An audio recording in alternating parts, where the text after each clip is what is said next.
Saya akan ngaji tentang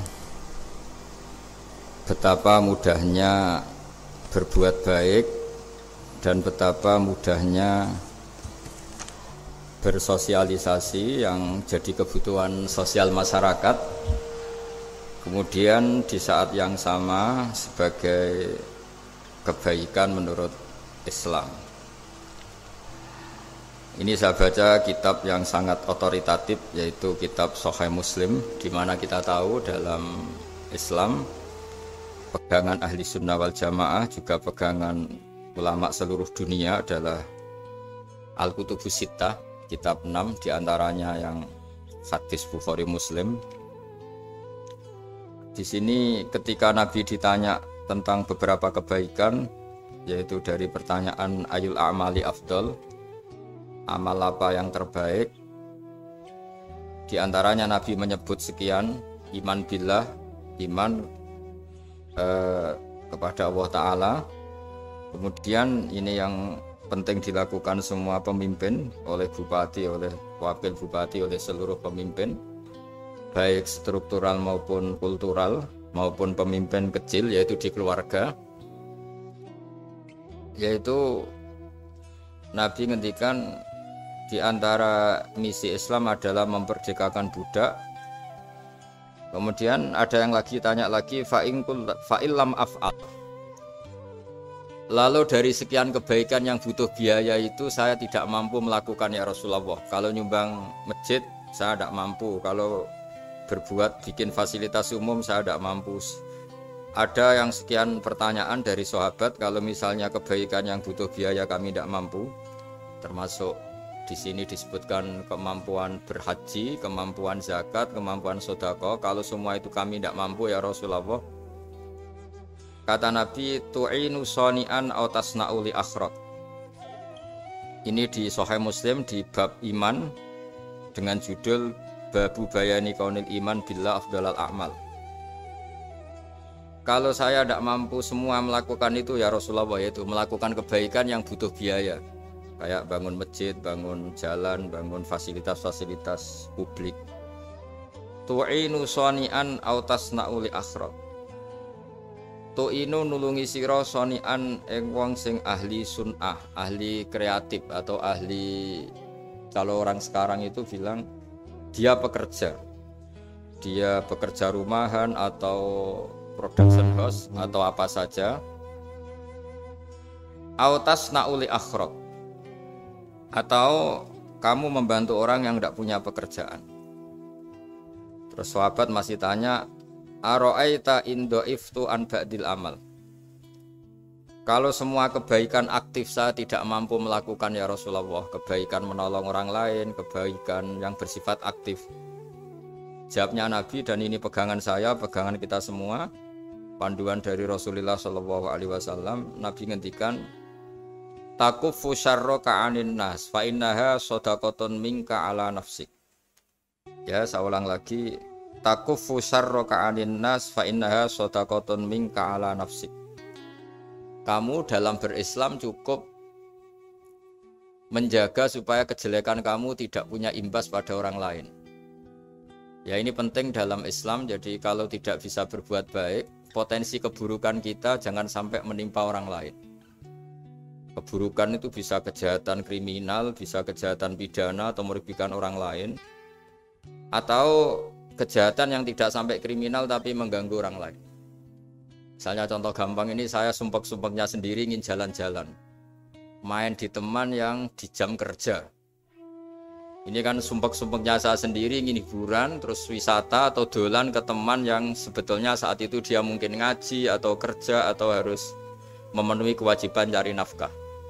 Gara-gara nemuin saya akhirnya dia dikomplain sama majikannya, atau gara-gara nemuin saya dia akhirnya tidak ngaji sama santrinya, atau gara-gara nemuin saya dia terganggu aktivitasnya. Itu juga tidak boleh, karena berarti keburukan kita punya akibat pada orang lain. Jadi kaidah dalam Islam itu kalau tidak berbuat baik, potensi keburukan kita ini jangan sampai menimpa orang lain. Sehingga di sini Islam menyarankan uzlah. Uzlah itu nyepi.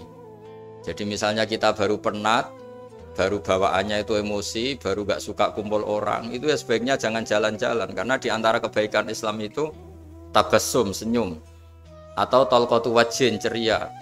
Tapi karena kita mungkin jatuh kredit, jatuh hutang, atau punya masalah keluarga, sehingga bawaan kita itu emosi. Nah, dalam seperti ini sebaiknya uzlah, menutup diri. Sehingga kata Rasulullah SAW, dalam zaman akhir di antara kebaikan itu kamu meninggalkan manusia aktivitasnya, kemudian watadaun nas min syarrik, kamu meninggalkan manusia supaya enggak kena keburukan kamu.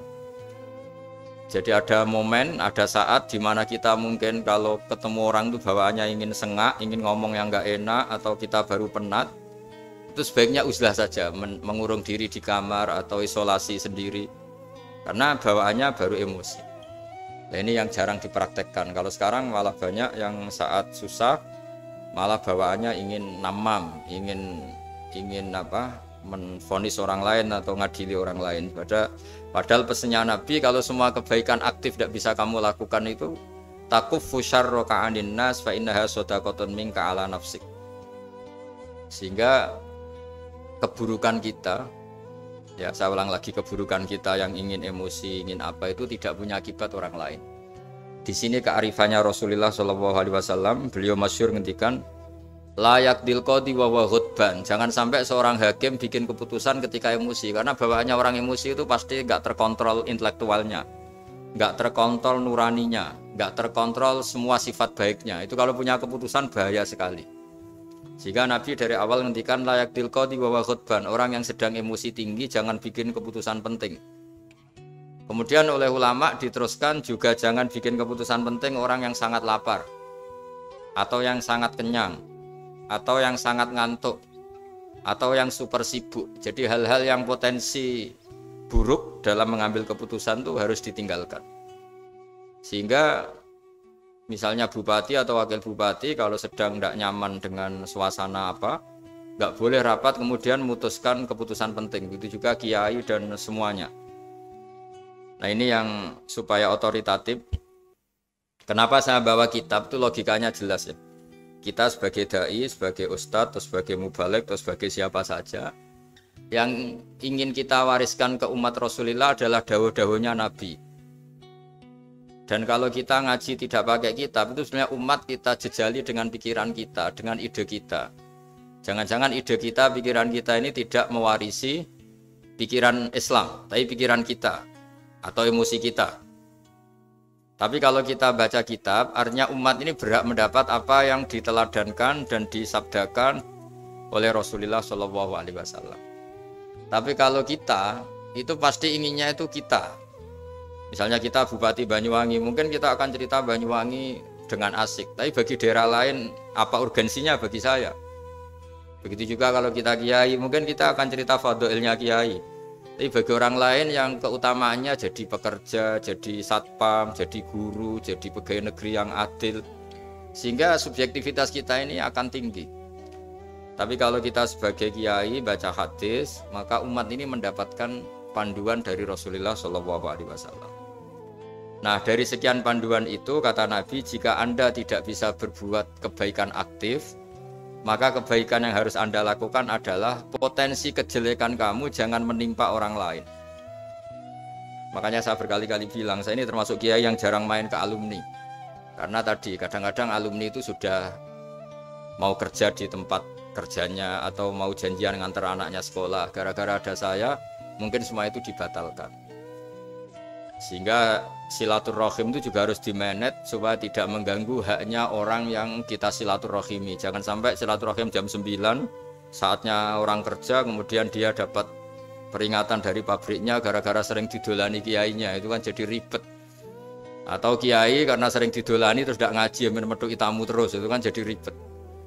Apapun itu, sehingga orang itu harus berpikir perilakunya itu tidak punya akibat la doror wala diror. Jangan mengganggu dirinya, juga jangan mengganggu orang lain.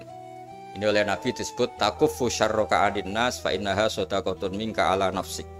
Sifat buruk kamu itu harus dijaga supaya tidak menimpa orang lain, dan itu berarti menjadi sedekah kamu atau amal kamu pada diri kamu sendiri. Jadi ini penting dimaklumatkan ke semua kita bahwa saat kita tidak bisa berbuat baik aktif, misalnya nggak bisa sedekah, nggak bisa menolong orang, setidaknya keburukan kita tidak menimpa orang lain.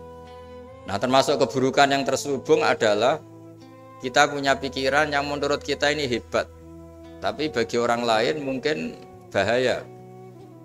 Misalnya kita punya pikiran ingin jadi orang kaya raya yang dermawan. Itu artinya kan pikiran baik karena ingin jadi dermawan. Tapi artinya bayangkan orang lain tuh miskin semua butuh derma kamu. Mana mau orang lain kamu bayangkan miskin butuh derma kamu. Orang lain juga bayangkan dirinya kaya gak butuh derma kamu. Itu namanya kebaikan yang subjektif. Kamu ingin jadi kiai yang ngajarin orang banyak. Oke, itu baik. Tapi kan berarti kamu bayangkan orang lain gak bisa ngaji terus kamu saja yang bisa ngaji sehingga kamu yang ngajarin. Ya sudahlah, kebaikan itu udah usah muluk-muluk seperti itu. Jadi apa yang ditakdirkan kita jadi bupati ya jadi yang baik, menolong pekerja-pekerja yang baik.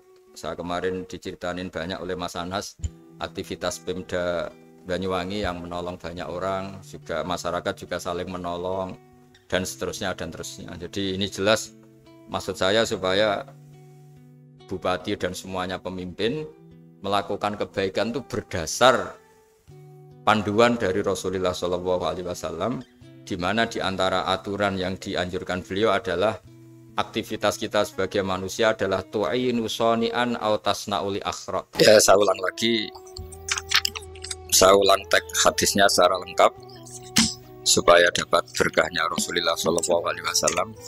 Ada beberapa pertanyaan dari sahabat, ya Rasulullah, jika saya tidak bisa berbuat baik yang berbiaya atau tidak bisa berbuat baik yang aktif, apa yang saya harus lakukan?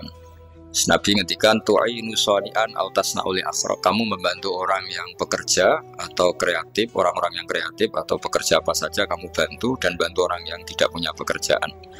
Terus ditanya lagi, qultu ya Rasulullah ara'aita in du'iftu an ba'dil amal. Bagaimana kalau itu pun saya tidak bisa ya Rasulullah? Terus Nabi ngendikan tafukufu syarroka anin nas fa innaha sadaqatun minka ala nafsik.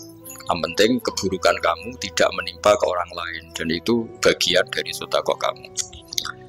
Nah, perlu saya ingatkan ke semua kita lah. Makanya pentingnya membaca umat Islam dengan ilmu usul fikih. Saya berkali-kali bilang, jika ada seseorang tidur, itu jangan kamu baca sebagai tidur yang meninggalkan tahajud, meninggalkan sholat qiyamul lail, meninggalkan wiridan di malam hari. Tapi juga bacalah saat itu dia tidak dugem, tidak maksiat, tidak narkoba. Sehingga barokahnya ilmu itu ada respek pada umat Islam yang tidur. Karena tidur itu juga ada fungsi meninggalkan sekian maksiat, sekian kriminalitas. Tapi kalau kita kulino tidak baca dengan ilmu, maka melihat orang tidur itu ya kayak meninggalkan tahajud, meninggalkan wiridan, meninggalkan qiyamul lail. Sehingga bawaannya kita ini akan kurang respek gitu. Tapi kalau kita membacanya dengan ilmu, orang yang tidur di malam hari, maksudnya ya sudah sholat isya, itu ada sekian potensi maksiat yang dia tinggalkan. Dia tidak ngerasani orang, tidak adu-adu orang di medsos, dia tidak dugem, tidak meninggalkan. Pokoknya ada sekian kebaikan dalam saat tidur itu. Ini barokahnya ilmu. Tanpa ilmu kita tidak bisa respek seperti ini. Karena bawaannya akan, oh ini malam-malam tidak tahajud, tidak wiridan, tidak apa.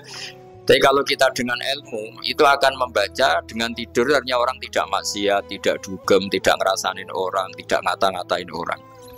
Nah di sini sadaqallahul azim ketika ngendikan wa min ayatihi manamukum billaili wan nahar. Termasuk ayat Allah itu orang tidur. Maksudnya tidur yang dengan dimaknai positif tadi, bisa istirahat, bisa meninggalkan maksiat, bisa apa-apa. Nah ini di sini hebatnya Rasulullah SAW ketika beliau memandu kebaikan. Di antara kebaikan itu apa? Takufu syarroka anin nas fa innaha sadaqatun minka ala nafsik. Kamu, potensi buruk kamu atau keburukan kamu jangan sampai menimpa pada manusia, pada orang lain. Dan itu bagian dari sedekah kamu. Ya, saya mohon maaf sama Bu Bupati, sama semua Pemda, sama Wakil Bupati karena saya tidak bisa lama-lama. Saya punya wadifah. Tadi ini pun sudah ngurting ngaji saya karena saya harus ikut ngaji di sini. Dan mari sama-sama berdoa. Al-Fatihah. A'udzubillahi minasyaitonir rajim. Bismillahirrahmanirrahim. Arrahmanirrahim. Maliki yaumiddin. Iyyaka na'budu wa iyyaka nasta'in. Shiratal mustaqim. siratal ladzina an'amta 'alaihim ghairil maghdubi 'alaihim waladdallin. Bismillahirrahmanirrahim. Nahmaduka ya Ghafur ya Syakur ya Walil Hamid. Wa salli wa sallim ala sayyidina Maulana Muhammad sallallahu alaihi wasallam asma'in. Allahumma ij'alna aminin mutmainin alladzina la khaufun 'alaihim wa la hum yahzanun. Waj'al mustama'ana hada ya wa mustama'an mubarakan ya Allah.